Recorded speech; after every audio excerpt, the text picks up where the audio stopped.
We got to get our households in order. We got to get our children in order.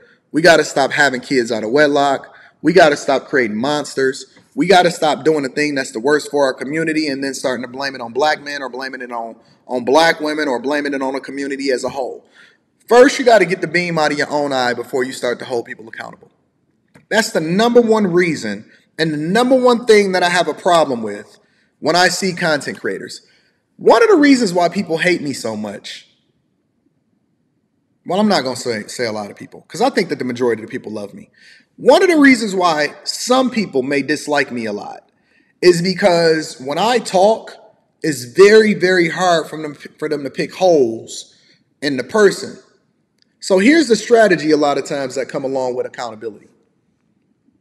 Instead of attacking the point, which is the thing that I advocate for people to do, they attack the person, right? Cool, I get it. We need to vet the people that's giving us the information so that we know if we're getting the right information, right? You want to know that your pastor is not necessarily busting down or touching anybody inside of the congregation before he sit here and give you a message on how it is that you need to be advocating for salvation. Come to the front of the congregation, tarry before the Lord, right? You want to know that somebody actually has built a business from scratch, right? Wins, losses, what are their failures, what are their successes, how did they overcome, before they start to give you information on how it is that you can build a business, because if you haven't executed it, why should I take advice from you? So we need to vet effectively, understand that. But when we start to deep dive into it, it's funny because that's the first thing people do. The first thing that you have to do is substantiate your argument. So you need to attack the point, right? Then you attack the point, you're attacking a point from a professional perspective, meaning that I'm going to take my own life experiences and the thing that I know and compare it against what you're saying. And then if I don't necessarily align with it, I'm trying to understand why you're saying it. So I need to understand why. Why are you the one telling me this and what is your life experience? So I'm going to start deep diving into who you are, right? One of the things that I have a problem with Boyce Watkins, show me what you've built. Show me your bank account. Show me what it is that you have. Show me your real estate. Is the only thing that you've ever professed that you've invested in is the Tulsa Real Estate Fund? You know what I'm saying? Show me this business acumen. Why are you not at the forefront of the movement as far as putting money in other people's pockets? Show me who you've invested in, right? And this is not about Boyce Watkins, but this is a point that I'm making in order to highlight a point, right? The first thing that we have to do is get the beam out of our own eye. And so the thing that I see people always talking about is the system. Systematic oppression, systematic racism, issues, problems, trouble, whose fault it is, blah, blah, blah, blah, blah. But very few people can look in their own household, in their own mirror, at their own kids and say, I'm holding it down. Most of the people that's pointing fingers at somebody else's kid, their kid is outside robbing, stealing. They don't even know where they was at last night, right? And it's funny because now we see a lot of this stuff coming to the forefront, but what we're starting to do is deep dive into why this happened in the first place, which is one of the reasons why I say fatherless homes. Who's creating the fatherless homes is an entirely different conversation. Fatherless homes is the number one issue of what we see happening in society, right? Let's go ahead and get into the show today. Make sure you hit a like for the algorithm. It's very, very low. It's only at 25% of the people. You got over 1,000 people in here, and it's only at 25% of the people that hit a like for the algorithm. Shocking video appears to show teens intentionally plow a stolen car into an unsuspecting bicyclist in Las Vegas, killing him. Now, that victim has been identified as the former police chief of Bell, California. Tonight, those teens are in custody and are both facing murder charges. Chris Wolf is live in the news center tonight with the latest. Chris. Micah, MB, a shocking crime in Las Vegas, a viral video, and a California connection. Both teenagers are now in custody, and prosecutors want to charge them as adults. Ready? Yeah. The viral video, which surfaced on social media, shows a driver and his passenger intentionally ramming a bicyclist in Las Vegas on August 14th. When y'all send me these videos, I have no clue what it is that I'm about to play. No clue of what it is that yo, this is wild. This is...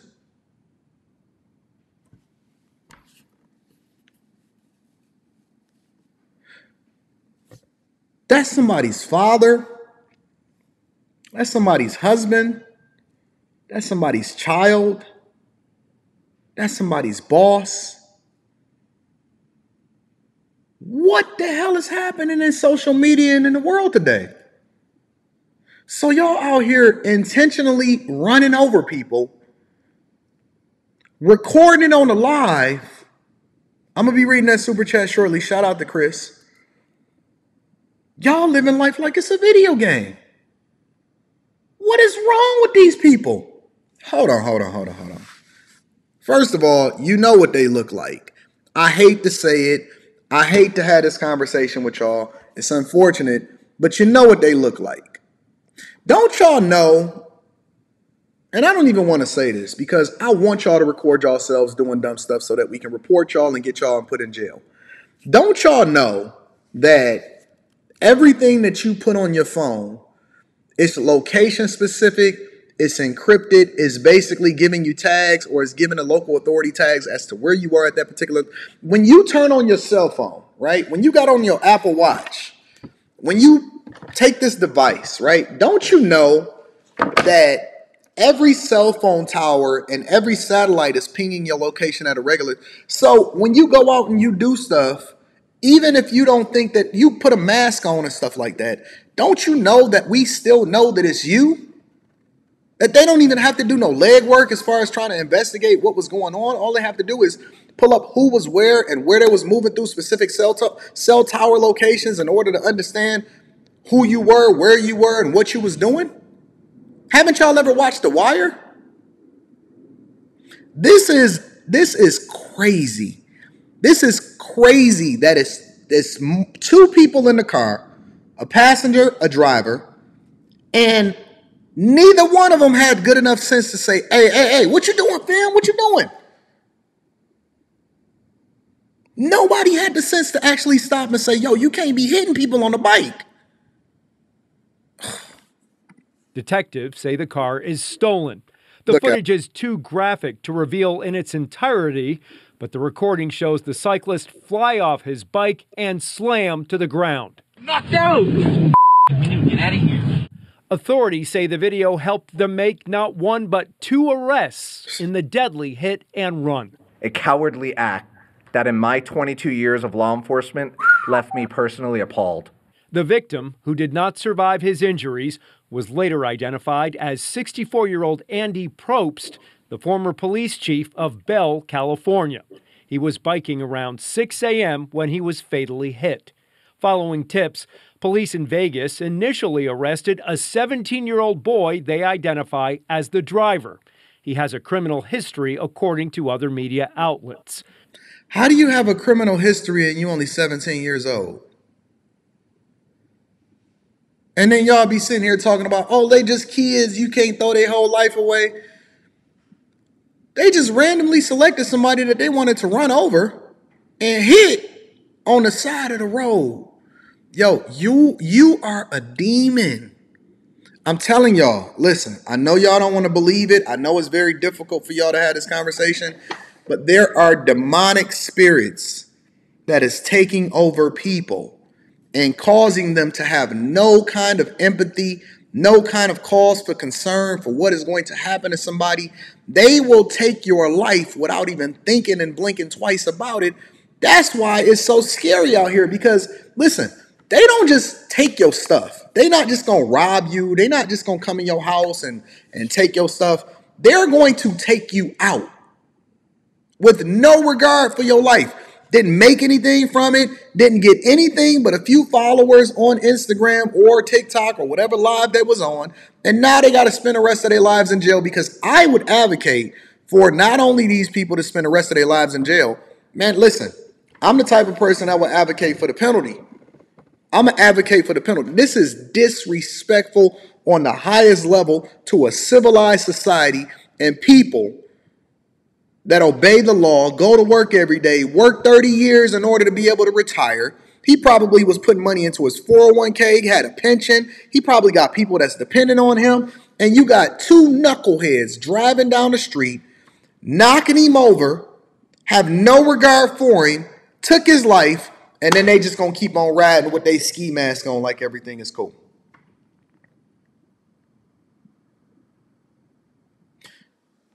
Who are the parents is what I'm interested in finding out. I don't just care about charging the kids, because they're not kids to me. Them is monsters. I don't just care about charging the monsters. I'm curious. I think that we need to start doing a deeper dive to better understand who are the people that are raising these kids. And that's not necessarily saying that the parents should be held accountable, because you can get a bad apple or whatever, but I need to understand. Do they have more kids that they raising? Is it more monsters that's on the horizon?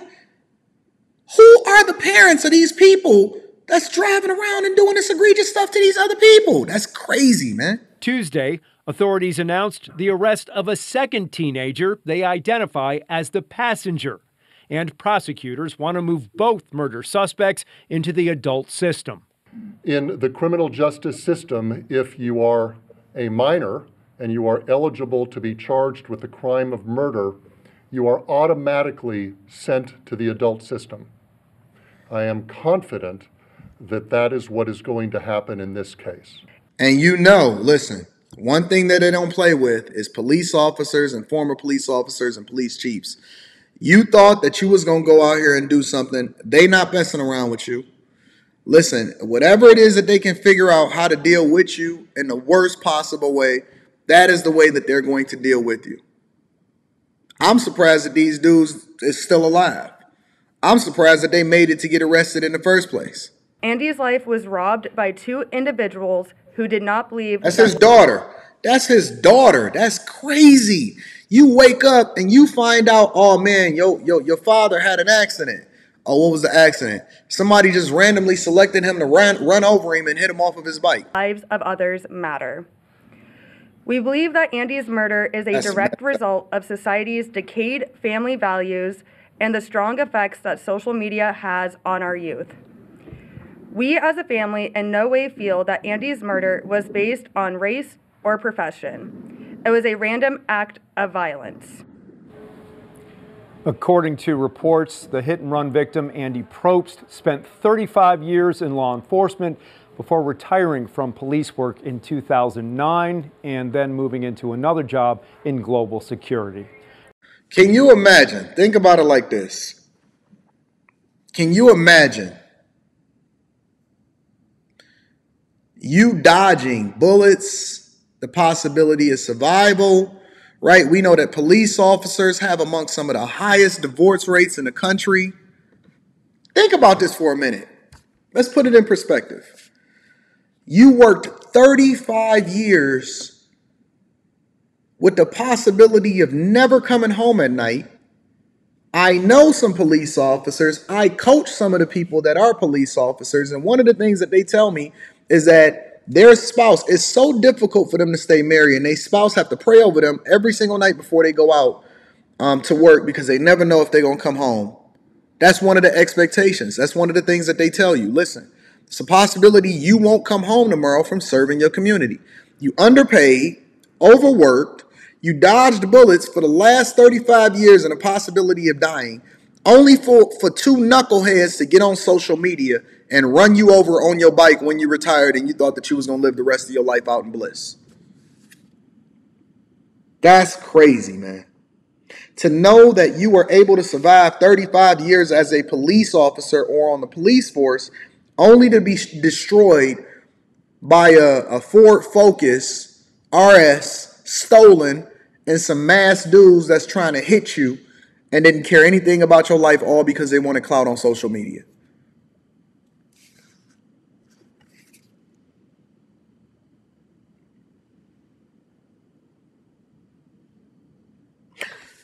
Meanwhile, on the other side of the country, this is what's happening. We will not rest until those responsible for this tragedy are brought to justice. Romeoville police revealing new details on the mysterious murders of two young boys and their parents. It's been 48 hours since the bodies of the family were discovered inside their home. Police believe they were targeted. Casey Cronus is live with the latest. Casey. Dawn and Scott, so many questions remain tonight about who killed that young family, one that neighbors describe as quiet and friendly, and why. Plus, no word on whether or not police have zeroed in on any suspects. As investigators sort through what police are calling a tremendous amount of physical evidence. This incident is the police department's top priority. A festive sign hangs on the door of a family that won't be here to celebrate the change of seasons. Our entire community is grieving with the family over this tragic incident. It is always heartbreaking whenever there is a loss of life. But when children are involved, it's much more painful. So, let me give you the summary, the skinny, right? Somebody came in over in Romeoville, right? Romeoville is outside of Chicago, so it's in Illinois. Quiet community, quiet town, regular couple, 38, 32, with 2 kids, 2 boys, and 3 dogs. And somebody came in, shot the husband, shot the wife, shot the kids, and executed all 3 dogs. That's what you see happening in society today. Police now say evidence confirms the attack was not random. 38-year-old Alberto Rolone, 32-year-old Zoraida Bartolome, and their children, who relatives have identified as 10-year-old Adriel and 7-year-old Diego, were shot and killed, along with the family's 3 dogs. With them having 2 little kids and everything, it seems unreal.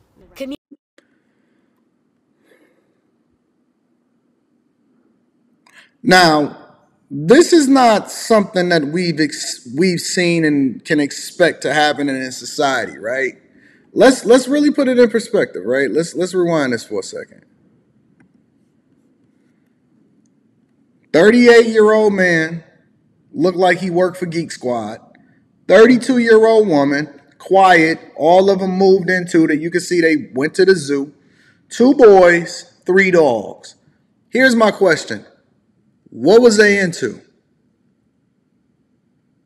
What were they into? Because the police already confirmed that this was not random, that this was targeted. Listen, if somebody comes in and they take out the 3 dogs and the 2 boys, something is up. Something else is happening. Somebody owes somebody some money. Somebody messed up something on the other end of the spectrum. Somebody is out here fumbling the bag, and somebody got to pay for that. Look. If I had to guess, if I had to hypothetically guess about what's going on, it's always coming back to the money. It always comes back to the money. At the end of the day, whatever is happening in society, most of the time, 98, 99% of the time, it came back to the money. Somebody gambling, somebody messed up the bag, somebody messed up the drop, something. You presented yourself, you had the perfect front, you moved in, wife, 3 kids, 2 dogs, 3 dogs, you got the perfect life. Somebody fumbled the bag. Somebody got executed as a result of it. Were shot and killed, along with the family's 3 dogs. With them having 2 little kids and everything, it seems unreal. Community member Samantha Allen has 2 daughters, her heart calling her to the scene to light a candle and hope that those responsible are caught. They're sick and they just don't have a heart. Hearts of the family now shattered as the description of a GoFundMe account reads, "The world is going to be a much dimmer place without them." I don't know about that. I don't necessarily know about that. We don't know what we don't know. We don't know what we don't know. Alberto Rolone, 32-year-old Zoraida. We don't know what we don't know. We got to get more information. Listen, let me say this, y'all. I'm going to just keep it 100 with you because I've seen a lot in my lifetime from some of the most unsuspecting people that I've ever seen in my life. 2 things. A, we got demonic spirits that's running around out here doing things. Actually, I'm going to give you 3 things.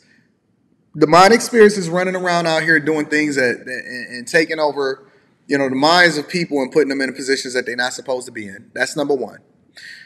Number 2, you don't know what these people be into.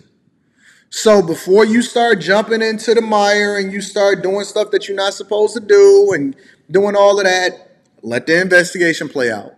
And then number 3, stop donating to people's GoFundMes when you don't really even know what happened in the first place. You don't know what these people was into. You don't know if they was innocent. You don't know if it was random. All we know that it was targeted. The police say it wasn't random, but you have no clue what these people was into or why somebody put themselves at it. It could be a scorned lover. She could have been over there cheating. Not saying that she was, but it could have been anything. We don't know. He could have been into some stuff on the back end. Y'all so quick to feel a certain type of way and let y'all emotions start to play on your whatever, and you start to go and give your hard-earned dollars over to a GoFundMe.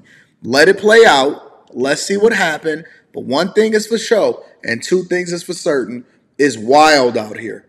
Protect yourself. Be very, very careful. Stay out of the purview of different people. You don't know what they into. Make sure that you vet people for their character and pay attention to them and pay attention to the signs before you start to make them your friends. Don't align yourself with them. Don't be over nobody else's house that you don't know. All of this stuff. Be very, very, very, very careful. Flat out. Be very, very careful.